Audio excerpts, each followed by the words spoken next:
আসসালামু আলাইকুম ফ্রেন্ড, সকলে কেমন আছেন? আশা করছি ভালোই আছেন। তো দেখতেই পাচ্ছেন ফ্রেন্ড, অনেক মেহনত করার পর এইরকম পজিশনে দাঁড়িয়েছে। বহু খাটতে হয়েছে, বহু খাটতে হয়েছে। উপরে জাল লাগানো, বাঁশের খুঁটি। যারা চাষ করে অবশ্যই তারা জানে যে কত পরিশ্রম করতে হয়। অনেক পরিশ্রম করার পর এইরকম পজিশনে এখন দাঁড়িয়েছে ফ্রেন্ড। অনেকটাই সবজি চাষ করেছি, দেখতেই পাচ্ছি শসা গাছগুলো এখন এরকম পরিস্থিতিতে আছে। প্রচুর ফুল এসেছে, আশা রাখছি বাম্পার ফলন হবে।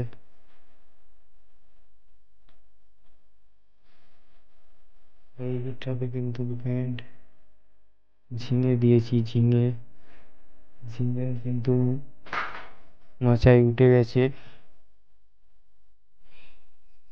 মাচাটা দেখতেই পাচ্ছেন, পুরোটা নেটের জাল দিয়ে বানানো। জিআই তার লাগানো আছে খুঁটির সাথে। প্রচুর পরিশ্রম করে এগুলো তৈরি করেছি। এখন পজিশন এরকম মাচাতে উঠে গেছে, ভালোই ফুল এসেছে। আশা রাখছি শসা এবং ঝিঙে দুটোতেই বাম্পার ফলন পাবো।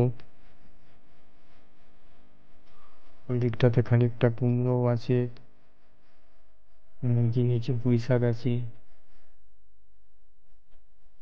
দেখতেই পাচ্ছি শসা গাছটা আর একবার দেখাচ্ছি কেমন ফলন আসছে।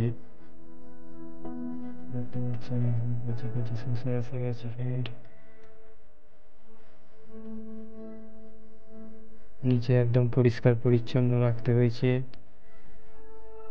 ওদিকটাতে কুমড়ো আছে,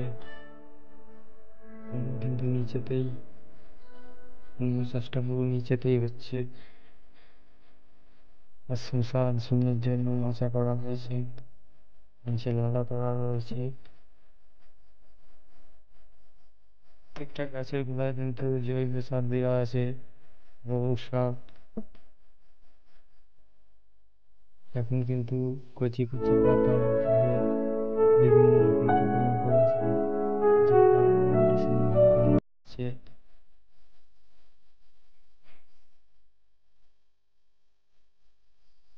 দেখতেই পাচ্ছেন খুব সুন্দর